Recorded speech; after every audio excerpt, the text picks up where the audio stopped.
I'm going to go ahead and introduce every single one of our panelists here. So we have Ruwan first and foremost. She is an amazing, I know her personally. She's an amazing student. She used to work in our office. She is a recent UH alumni, and she has her Bachelor of Science in Computer Science. And then she's a former president president of the Women in Cybersecurity group here on campus. And she's just an outstanding student leader. And she's also been awarded the Dean's Outstanding Student Award, and I'm not surprised about that. So Ruwan, if you can just say hello, I would really appreciate that. Hey Larissa, hi the team. I really miss you all and great to see you again. Thank you for the highlight or the spotlight. Thank you. We have David. He's a senior at Strategic Communication and Public Relations major. I'm so sorry, David. He's the Director of External Affairs and Student Government Association and the Vice President for Marketing in the Vietnamese Culture and Science Association. David is a great student leader here on our campus. From what I've heard from Donnell, he's also planned some really big events. And so we're really excited to have him here today and share some of his experiences with you. So David, if you could just say hello, and then we'll get to know you a little bit better. Hello, thank you for having me. It's very great. It's a great honor to be here and be able to speak to all of you. So look forward to your questions. Thank you, David. We have Gareth here. He's a senior construction management major. He is here, right? My screen is like, there you go. Okay, there you are, Gareth. Okay, he's the president of the Kappa chapter of Gamma Rho Lambda, an LGBTQ plus focused Greek-led organization, and he was awarded Officer of the Year. So thank you so much, Gareth, for being here. We really appreciate it. Go ahead and say hello. You can unmute yourself and just say a few things. Hello, everybody. Can you hear me? Yes. Hi, thank you for having me. I'm really excited to get started today. Thank you.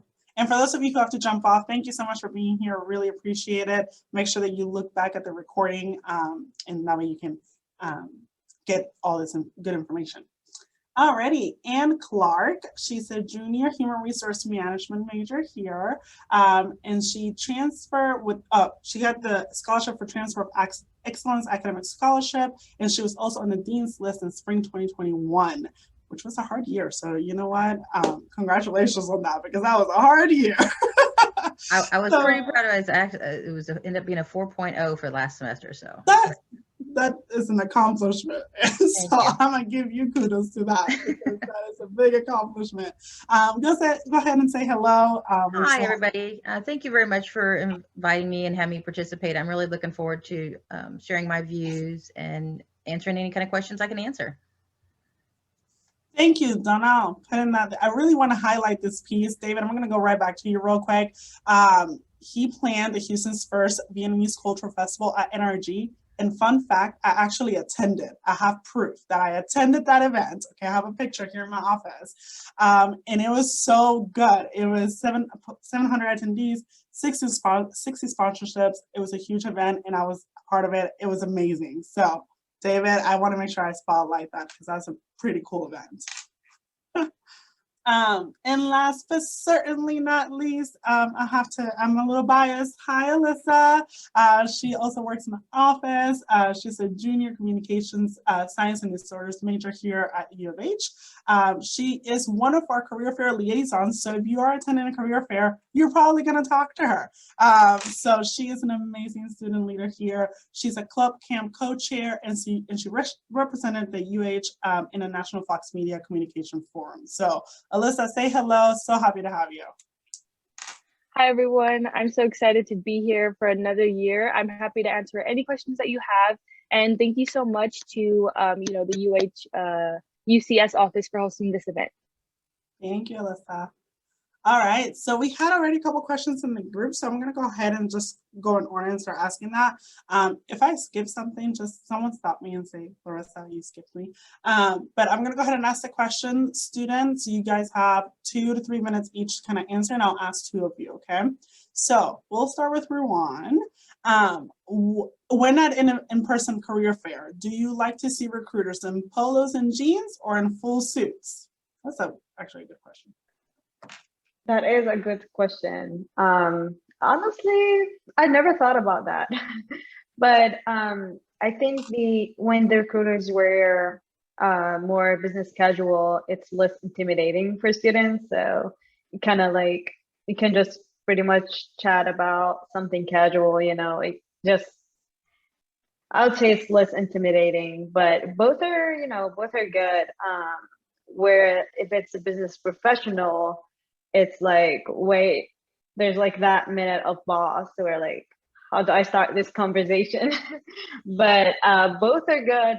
For me personally, it doesn't really matter. Yeah, it's a really great question. For me, when I was at like a career fair, like before COVID, I did like the fact that like a couple of them were in full suit because most of us students tend to also suit up too, and so it was kind of like a good, professional kind of exchange. It just gave us that more. It's more like a business style like interaction that I kind of like, and when I do exchange with an employer.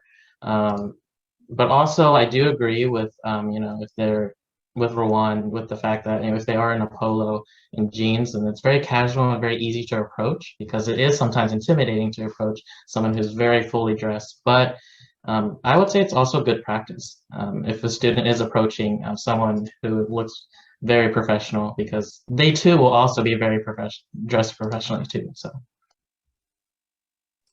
Thank you. It's a really good question. I don't know what I would like to see, but that's a really good question. Thank you. Alrighty. What are some of the best virtual employer events you've attended, and what sets those events apart? So it's a two-part question. What are some of the best virtual events you've attended, employer events you've attended, and then what sets that event apart? Garrett.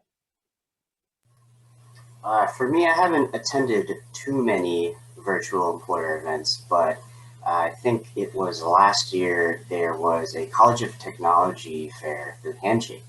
And it was the first virtual thing that had happened. So I didn't know what to expect, but it actually turned out to be a fantastic time.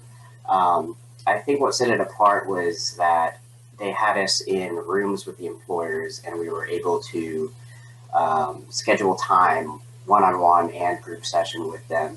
And that made it really easy to prepare myself mentally for like presentation wise and information wise what I'm getting from them. Thank you, Garrett. Anne. I haven't actually attended any true virtual career fair events. I have the only ones that I guess would even be close would just be the virtual offerings through the U of H Cougar Pathways. So I'm not real sure on how to answer this, since I hadn't done any.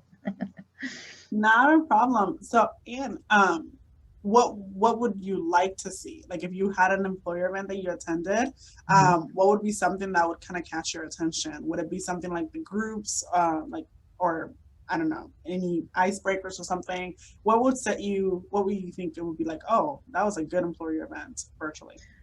I think starting out in a group format with somebody in like a leadership role, explaining like what the company was about, a little bit about maybe their core values and mission, give us a little bit of background about the company. And then from there, then kind of break out into the groups of your interest. So that way you go into that group setting with a clear understanding of the company that you're speaking with, but then narrowing down to the group of people that have the similar interest as yours. Yeah, thank you. And then Alyssa, I'm gonna go ahead and let you, I think I'm gonna do 2 and 3 each time. I'm gonna go ahead and let you answer this one too. So I'm just gonna repeat it so that you know. What are some of the best virtual employer events you've attended, and then what sets this event apart? Yeah, so I believe it was last semester I attended an event with NISLA, and it wasn't necessarily like an employer event, but NISLA is the National Student Speech, Language, and Hearing Association. And it was kind of just like this. It was a panel where you got to ask a bunch of questions that you know, on subjects that you weren't really like, I guess you didn't know on. So it was like asking questions about like the GRE. Do you have any advice for students? What should I put on my resume? And then not too long ago, I attended an event, a virtual event with Fox Media, and I represented U of H in that, panel. And it was great. I got to hear a lot about, the different kinds of jobs that they offer at Fox. They told us not to be scared if you're in one like position. You can definitely go into like other positions and work your way up the ladder and the chain and all that. But yeah, it was just a small event, and you kind of got some one-on-one time with the people that were on the panel. And then afterwards, I reached out to the person that was hosting the panel, and I got the contact information from the people that were on the panel, and I reached out to him later, and it really just made I guess it kind of just bettered my connections with them. So yeah. Awesome. Thank you, Alyssa. And I think Rowan must have a really good point. What's going on, Rowan? Yes, I do have one, just to top it off. So lately, or the last event that I attended, it was called Virtual Coffee Chats with Company, and that was really good. First of all, because it was 101. Second of all, was a company that I was interested in. So obviously I had a few questions, and they also sponsored my coffee. So they're like sending Starbucks $5 Starbucks gift card. But why it was outstanding, because I got to meet several representatives of that company individually. It wasn't like a group meeting or anything, and it was not like an interview. So apart from being an interview or another like meet and greet, it was more of like a casual event where I met and some of the representatives I met were actually new hires, and they were also U of H alumni, and some of them they were not U of H alumni. So I got to meet actual employees and ask them, how do you like your job? How do you like the company's culture? Tell me some things that you don't like about the company. So the environment where like it was just very comfortable for me to ask questions, where if I was like with a recruiter, I would be like intimidated to ask some question just to not be judged or anything. But these kind of events are really great. That's good. Thank you, Rowan. I think you all provided a really good insight and really good answers to that question. So, alrighty, third question. And Rowan, I'm kind of going to go sort of back to you, and then David, you'll be next. When at a career fair and you see all the different employer booths, what draws your attention into the ones that you actually approach? Is it certain goodies that they have over there that they're providing, or is it their stands, their display? What actually draws you into the booths that you go to when attending a career fair? Yeah, so for me personally, when I go to a career fair, I have already done my research, so I know what companies I would want to visit, but sometimes there will be a lot of time left, and I'd kind of like to go around and explore other companies. Yeah, definitely the setup is nice. I usually like to kind of see a banner or something where I can read at least a brief, information about this company before I just go and be like, like, what do you do? Because I hate asking this question. It just makes me, it just basically I didn't do my research. I don't know this company, and I don't want to pretend like I know this company. So a nice banner with brief information about the industry, what they're actually doing, and what they're hiring for, why they're here in the career fair, that would be really nice. And obviously swag is another, it just grabs an attention. Thank you. David? Yeah, I also agree. Those big banners that display, what the company, like the employer, like provides, like the services, like, usually is also a big draw for me. And of course, like free swag is like, freebies. Like, who doesn't love free stuff? I mean, it's a pretty good draw. But also, personally, I do like to, interact with as many companies as I can at a career fair. So I personally would approach like, as many as I can, like just regardless of if that's something I'm interested in or not. it's just a good way to expand connections and network with different employers. But in terms of approachment, I also think I know that one of the questions in the chat I read, it's basically mentioned that would you prefer to be the one to approach them, or have someone approach you. I think both are good, but I prefer having someone actually say hi, be like flag you down, because it shows the initiative. It shows that they're really want to like meet people and actually talk to the students. And then most of the time I tend to have a conversation with them, just say hi, and be able to talk with them, and it makes it more welcoming, and I guess like more approachable, in that sense. So yeah. Thank you, David. And yes, that is one of the questions that I'm going to go ahead and go to that question just to like a good segue, and then I'll go back to the next one. Would you want to be approached at a career fair by employer reps, or would you prefer to be the one to approach the booths and the reps? So Garrett. I think for me, it'd be a lot easier to be approached by someone, but that's not always the case. Maybe a booth is busy with a group of people, so definitely it's kind of just who wants to make the first impression and who is able to. But I guess I would prefer to be approached. Okay, thank you. Anne? I'm kind of the opposite. If I'm going to a career fair, I've already, like I said, like one of the other participants said, I've kind of researched a little bit on all the employers that are there. A career fair, especially one that has a large crowd, it can be a little overwhelming if you walk along and one person after another is trying to grab your attention and bring you to them. So, but with that being said, if I am going to approach the employers that I'm interested in, that they have more than like one or two people, because it gets frustrating whenever you go and maybe they have one person at one table, and then you end up having to stand in a long line. And usually there's time things you want to, there's so many different people that you want to investigate, that if you have to stand in line for a long time, then you're just going to move on. I think having the people spread out, put a couple of longer tables there, have 2, 3 or 4 or 5 people spaced out to where it's with a very open environment. Then people will approach you. You won't have to approach them. They'll approach you because they see there's multiple people there, you're available. And I think that personally to me is how I choose which people to actually speak to. Awesome, thank you.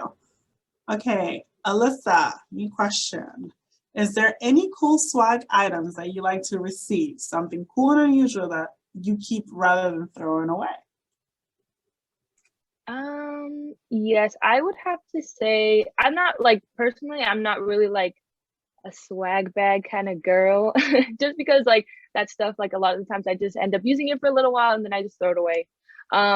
But those little wallets that go on the back of your phones, those are really helpful, especially in college. When you're walking around with your student ID, you got to go to the cafeteria, you have to go to the rec center. So those are really, I guess, pretty helpful, especially when you don't want to carry like a purse or a bag around anywhere. I would also say maybe like the pop sockets. Those are nice to have, because like when you're holding your phone, it can get kind of uncomfortable, and you know the drill. But like if like later on the paint wears off on that, you can always like repaint over it, and it's something that you can use over and over again. What else? I don't know. I think the most important thing you can get in a swag bag is probably like a business card, so you can stay in touch with the employer. That's what I would say. So yeah. I think that's a good one too, Alyssa. All right, Rowan, what is your opinion? You were the swag person. You mentioned it before, so what do you want? I mentioned it just because a lot of my friends are like so big into it. I'm not very big into it, but if I see a swag, I would grab something for sure. One of the coolest thing I've had in my last career fair, one of the companies, I think they were into consulting or something, but they had those, I liked it because I was looking for it because I wanted to buy one at that time, and I saw it and I was like, okay, I got one for free. But it was those camera covers, the not necessarily stickers, but something that you can cover your laptop camera when you're not in a meeting or something.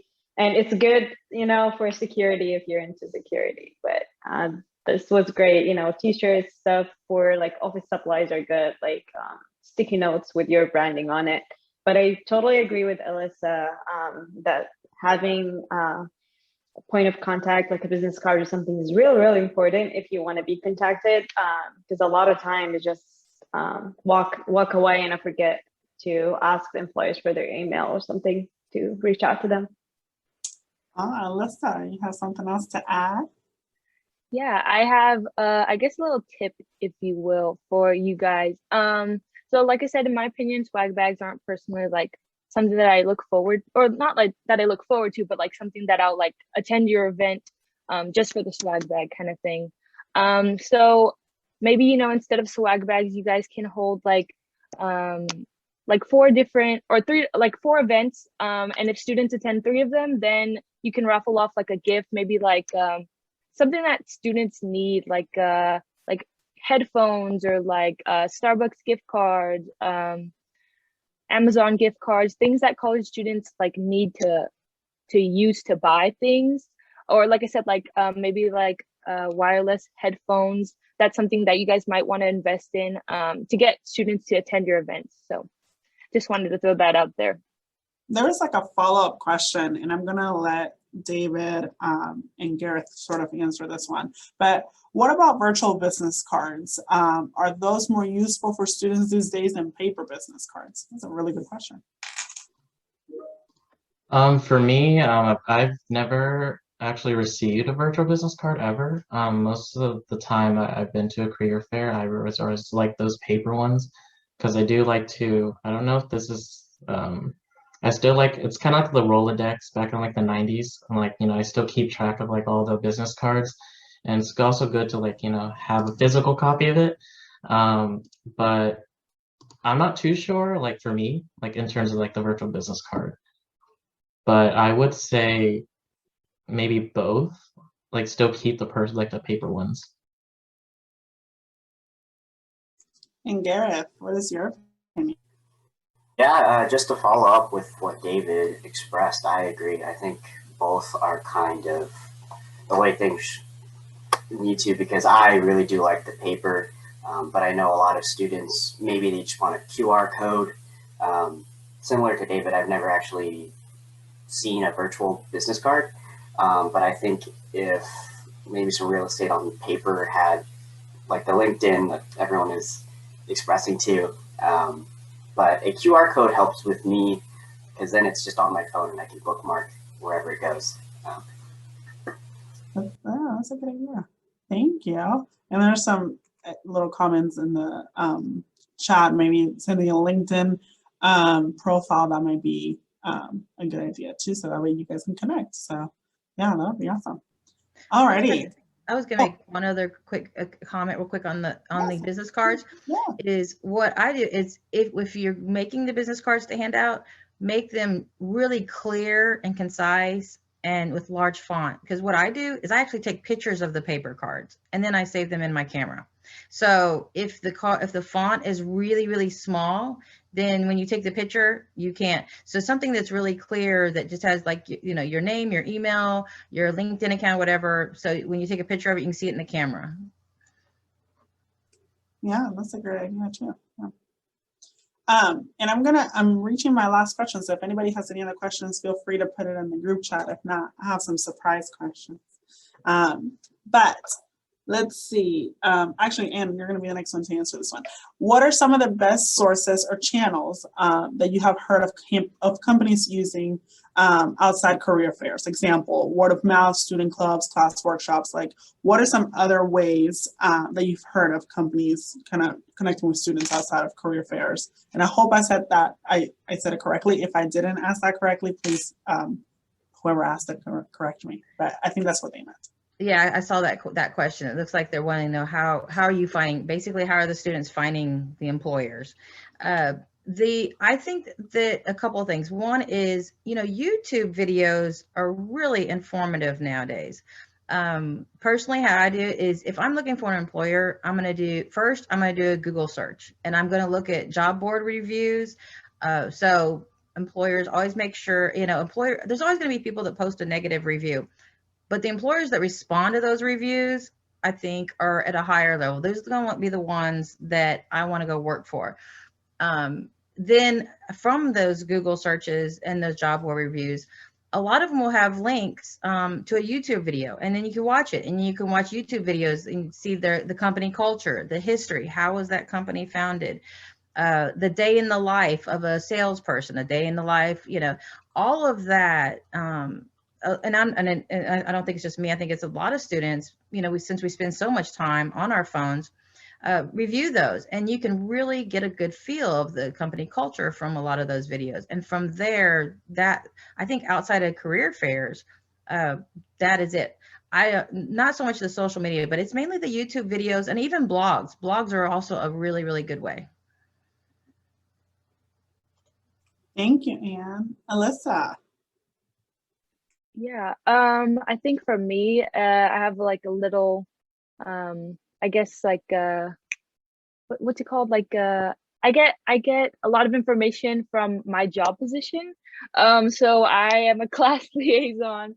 So a lot of the companies we work with, getting them into the career fair and doing all that stuff. So on my free time, I research some of them. But I guess besides the point, I get a lot of it. I get a lot of my like information through social media. I don't know about the rest of you all, but like if I see like a social media influencer promoting this brand, I look at it. I see what they have to offer, job positions even. I know some of them are kind of like I guess not really like attainable for my age. But I do research them, research the companies. And yeah, social media does help a lot, especially like ads and stuff that kind of just pop up while you're like scrolling. But yeah, I think Rowan has something she might have to say. She does. Go ahead, Rowan.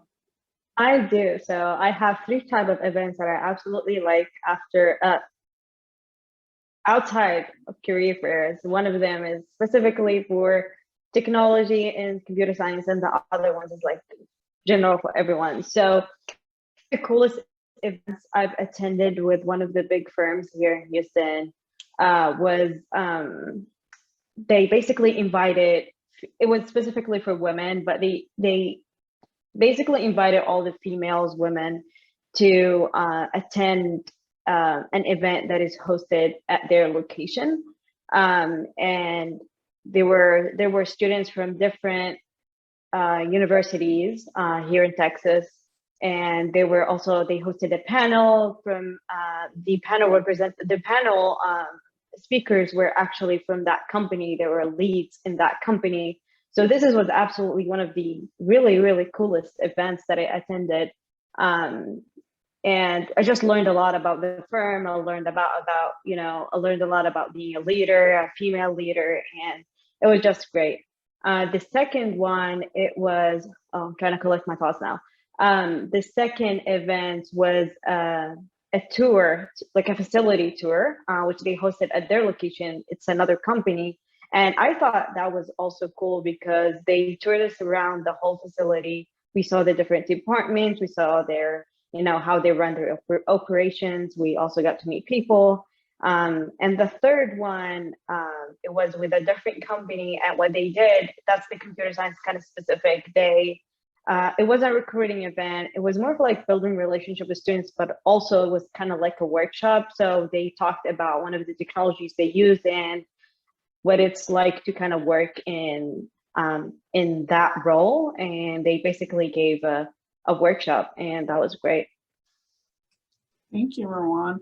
And David, I might get to you in just a second. I do want to point out what Alyssa said about social media. If you're not so big on social media, I know that that is where students are. Our team has learned that in many aspects. And so if you have not been on like social media, make sure that you do that in all platforms, LinkedIn, Instagram, Facebook. I think Instagram is probably your best bet, but I think all across all, platforms, Twitter, I definitely think social media, it is a big part of where students are, and I see a lot of ads when I'm scrolling through stuff. So I definitely think that is important for us to be where students are, and that is definitely social media. So I'm gonna let David and then Alyssa, you can take it on.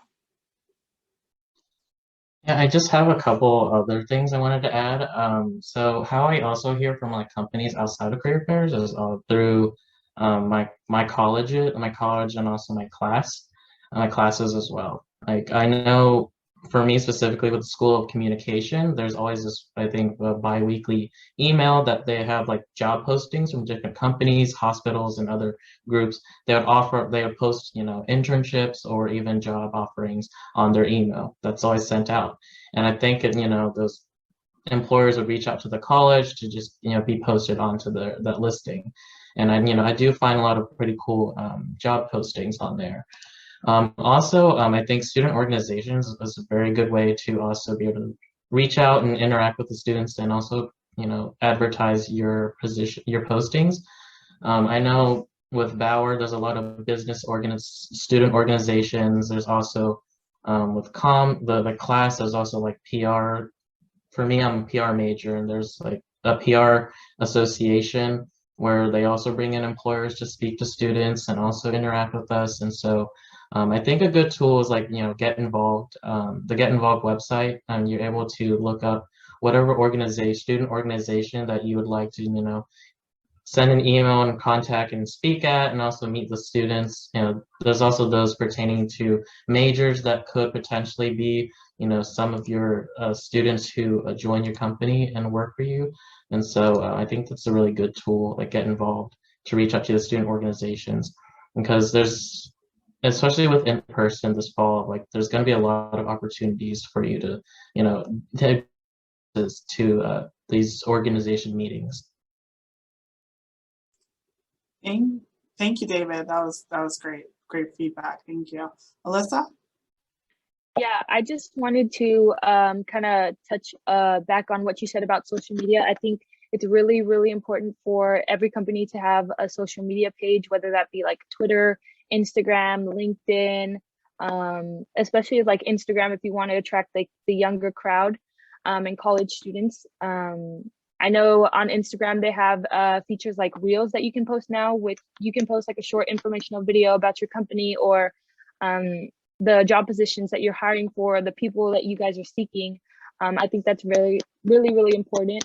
And if your marketing team feels that they're not really relatable, maybe you guys can look into hiring like younger interns that can potentially like run your Instagram or social media pages. So I just wanted to throw that out there.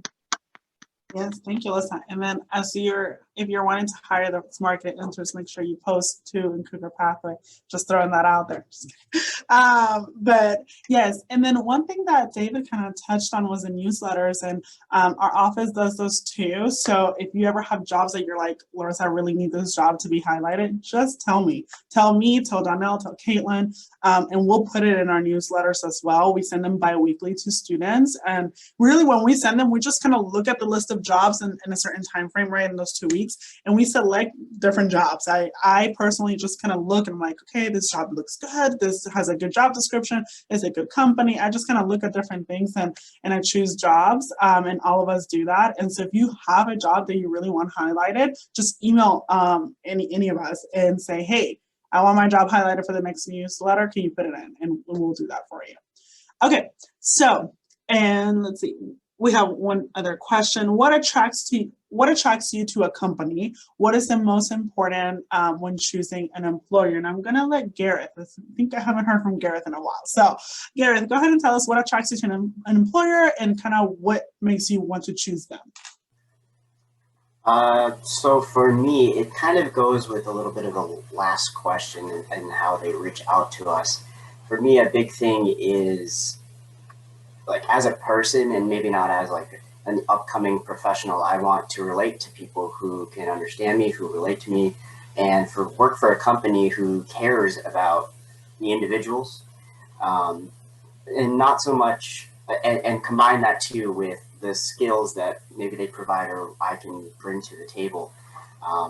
And so what attracts me to, or sorry, could you repeat the question? I'm trying to find it here in the chat. It was like a two-part question. So it was what attracts you to a company, and then what is the most important thing when choosing an employer? So it was like a two-part. Right. So what attracts me is ethics.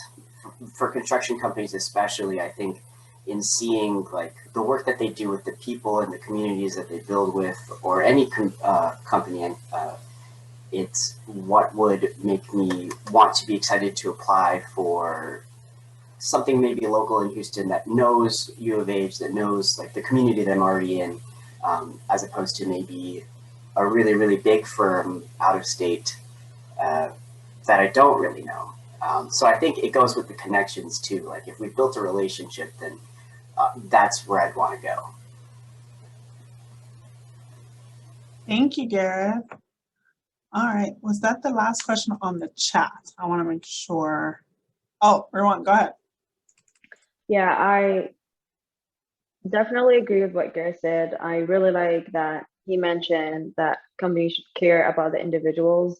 Obviously, apart from, when I'm choosing an employer, apart from the obvious, apart from the pay and benefits, I really, really value a good company culture. And that's really important nowadays.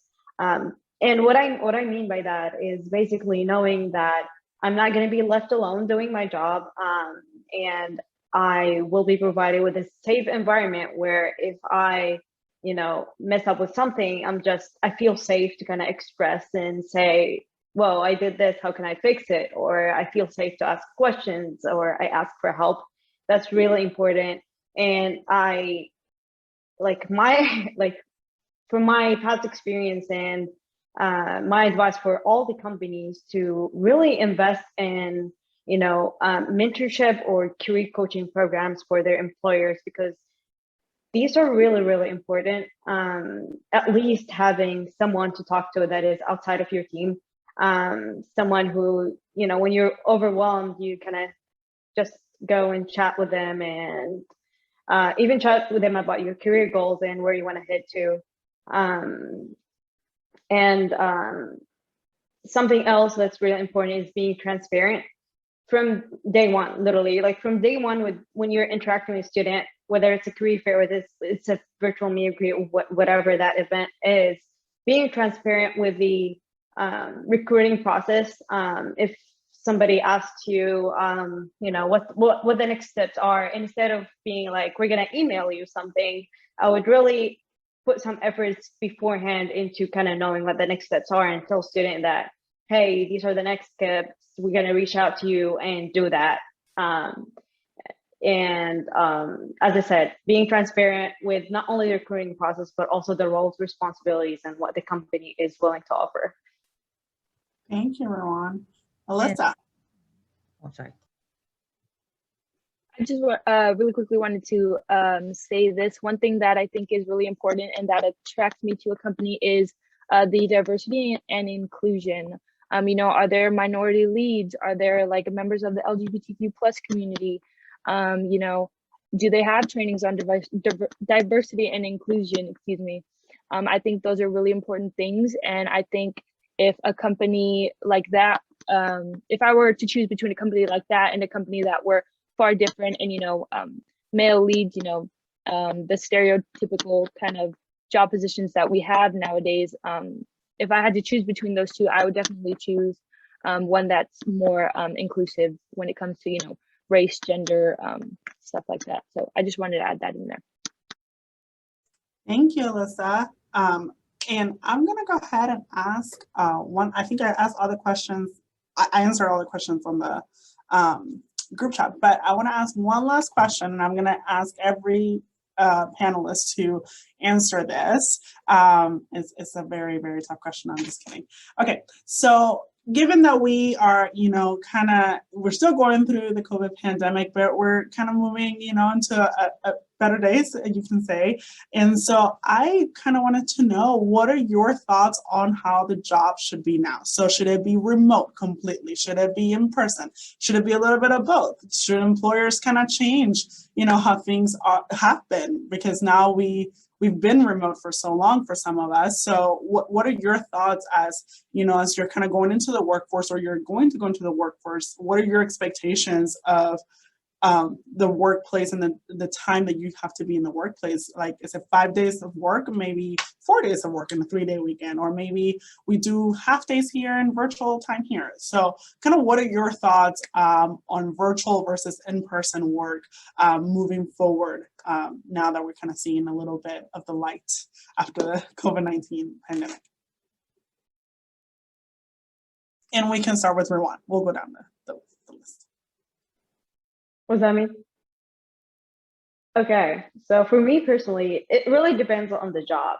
I'm going to speak about myself. I work in the technology industry. We don't really need to commute to the office, but knowing that the office is open, is open and available for us to go whenever we need to use in a conference space or a meeting space, or I can just go one day and just meet with my coworkers and decide to work with them, that would be great. So I really like the hybrid format.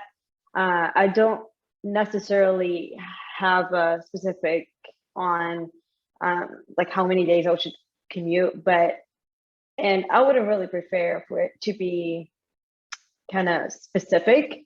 I would just leave it open and up to the people to decide whether they want to commute or not, because we've been working for almost 2 years or now, or like a year and a half remotely, and a lot of the companies in my industry, I think they've realized that they don't need office spaces anymore, but it's really great to have them available in case somebody else needs them. Thank you, Rowan. David.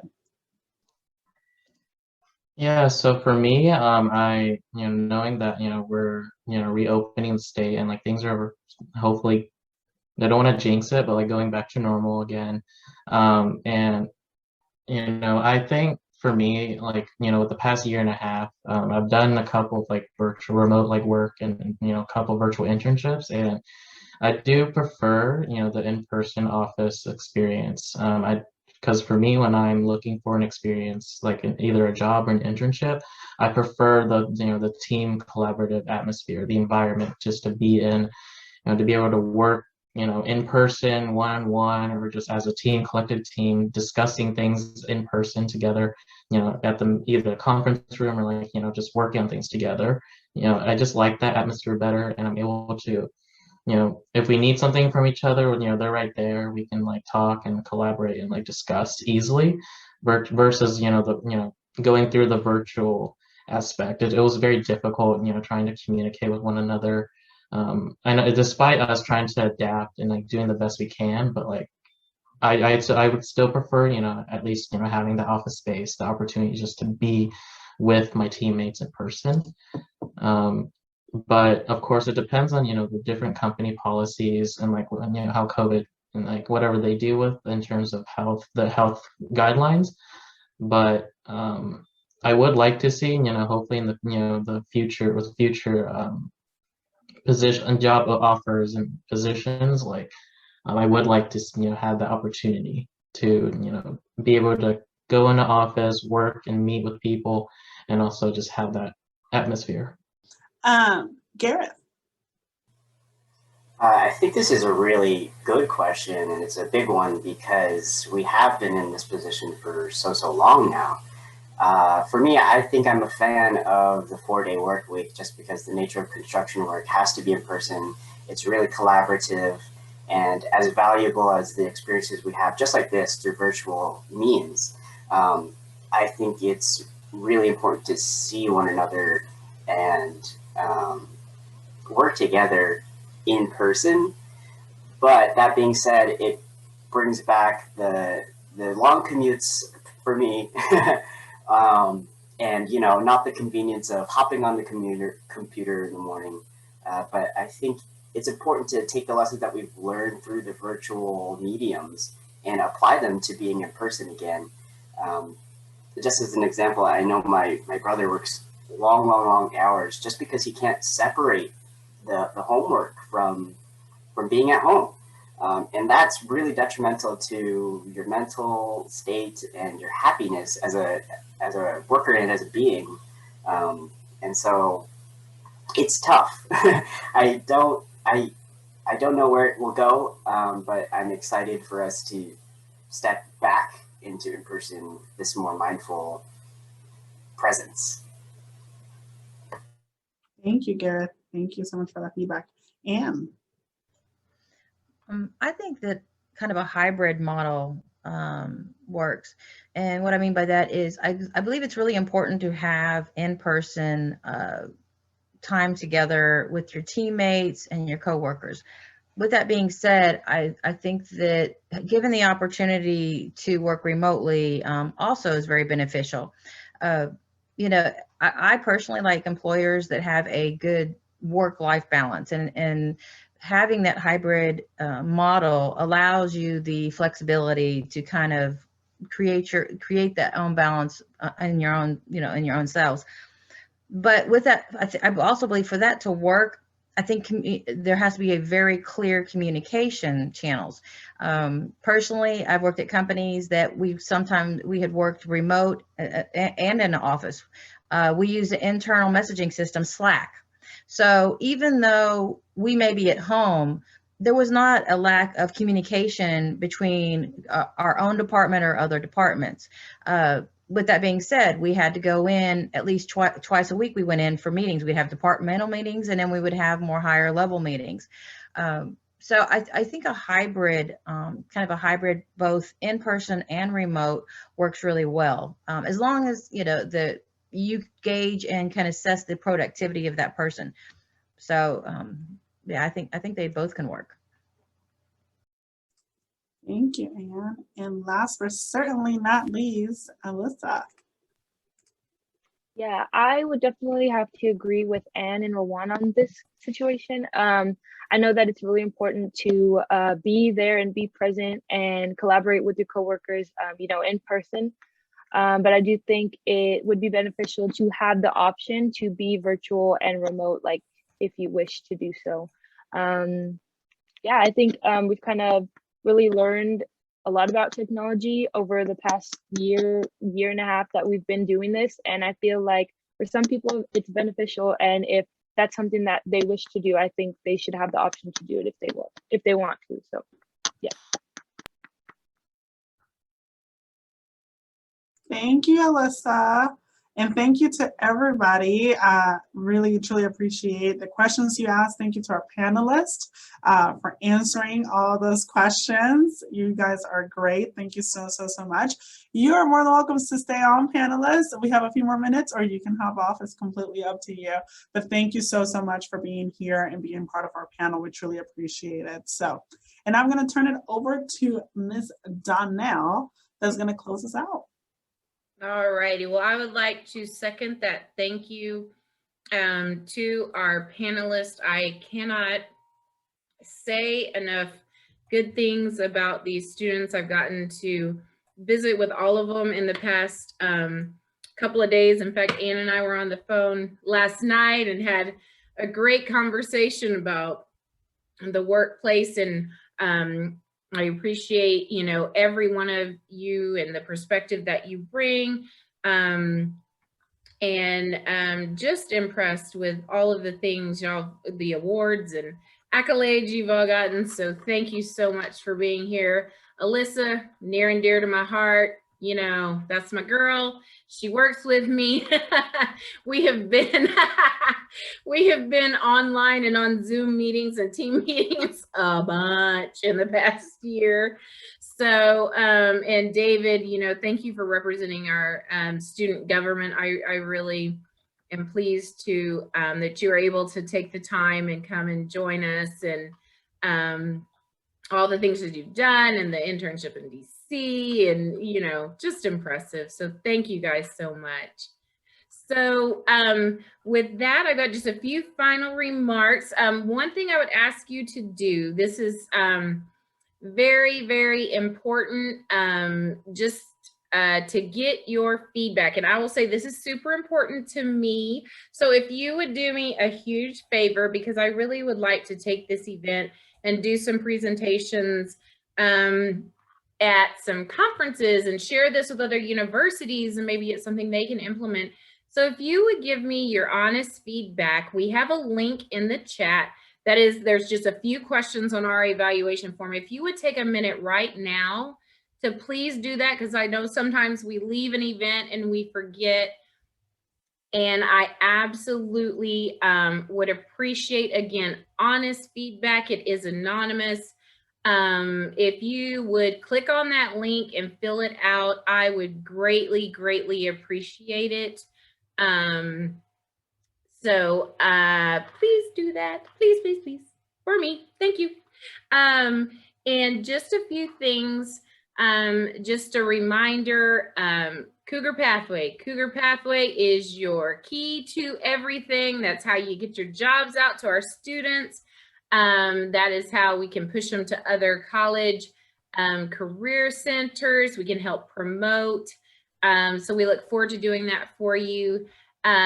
Make sure you filled out the interest form, because we will be in touch, like I said, in several weeks, and your industry lead will get in touch with you. We're going to get your event scheduled for the fall. We're excited about that. Completing the event evaluation, please, if you will. I would greatly appreciate that. Also, I just want to say, as we close up, you know, a call to action. We really would like for you to attend our 2021 and 2022 events. Please register for the fall career fairs. Registration is open. There is an early bird registration fee for, I know for all majors. I think for Caitlin, am I correct? There's an early bird. So I want y'all to be early birds and get a discount. So definitely do that. You can do that through your account on Cougar Pathway. And also, you know, at the end of the day, what we want you to do is hire a Coug. We think we have an excellent group of students that we are truly proud of. We know what they're capable of bringing, their rich history, the diversity, everything that they can bring to the table in your you know, organization. So that's my call to action. Attend those events, get registered. We'll be in touch for the engagement opportunities, and then definitely want you to hire a Coug.